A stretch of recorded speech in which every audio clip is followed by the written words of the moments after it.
দর্শক এই বিষয়ে জানতে এখন আমরা যাব সচিবালয়ে। সেখানে আছেন আমাদের স্পেশাল করেসপন্ডেন্ট রোকন উদ্দিন। আমরা সরাসরি যুক্ত হচ্ছি তার সঙ্গে। রোকন, জামায়াত শিবির নিষিদ্ধের বিষয়ে এখনকার কি তথ্য আছে আপনার কাছে এবং সচিবালয়ের সার্বিক চিত্র আপনি কেমন দেখছেন আমাদেরকে জানাবেন। হ্যাঁ লীনা, আসলে জামাতের যে রাজনীতি নিষিদ্ধ করা হচ্ছে সেটি আজকেই করা হবে বলে গতকাল জানিয়েছিলেন আইনমন্ত্রী। তো আপনাকে যদি প্রক্রিয়াটি বলি, সেটি হচ্ছে প্রথমে স্বরাষ্ট্র মন্ত্রণালয় এই বিষয়টি নিয়ে মতামত দেওয়ার জন্য আইন মন্ত্রণালয়ে পাঠাবেন একটি চিঠি আর কি। সেই চিঠিতে মতামত দিয়ে সেটি আইন মন্ত্রণালয় থেকে আবার স্বরাষ্ট্র মন্ত্রণালয়ে পাঠানো হবে। তারপর এটি আসলে প্রজ্ঞাপন আকারে জারি করা হবে, অর্থাৎ নির্বাহী আদেশে এটি জামাতের যে রাজনীতি সেটি নিষিদ্ধ করা হবে বলে আমাদেরকে গতকালকেই জানিয়েছিলেন আইনমন্ত্রী। এখন জন্ম সনদ দিয়ে খোলো বিকাশ স্টুডেন্ট অ্যাকাউন্ট। নিজের বিকাশ নিজে কর। আপনাকে যদি একটু জানিয়ে রাখি, সেটি হচ্ছে 2013 সালে একটি রিট হয়। সেই রিটের রায় দেন হাইকোর্ট।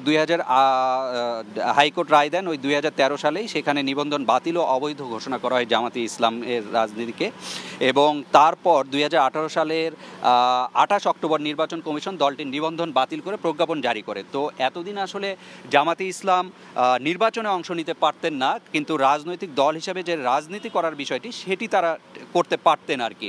কিন্তু এখন যেটি করা হচ্ছে যে তারা আসলে প্রকাশ্যে বা অপ্রকাশ্যে বাংলাদেশে আসলে রাজনীতিও করতে পারবেন না, সেটি এই সময় আসলে করা হচ্ছে। এবং এটি হঠাৎ করে আপনি জানেন যে 2 দিন আগে আসলে 14 দলের একটি সভা হয়। সেই সভায় যে রাজনৈতিক দলগুলো উপস্থিত ছিল তাদের উপস্থিতিতে এই সিদ্ধান্ত নেওয়া হয়। এবং তারপরে আসলে আইনমন্ত্রীর সাথে আমাদের যে গতকাল কথা হয়, তখনই তিনি জানিয়েছিলেন যে আজই অর্থাৎ বুধবারই এ বিষয়ে নির্বাহী আদেশে আমাদের রাজনীতি নিষিদ্ধ করা হবে। তবে এটি হতে আরও কিছুক্ষণ সময় লাগবে। আমরা যতদূর জেনেছি যে দুপুরের পরে এই বিষয়টি নিশ্চিত হওয়া যাবে।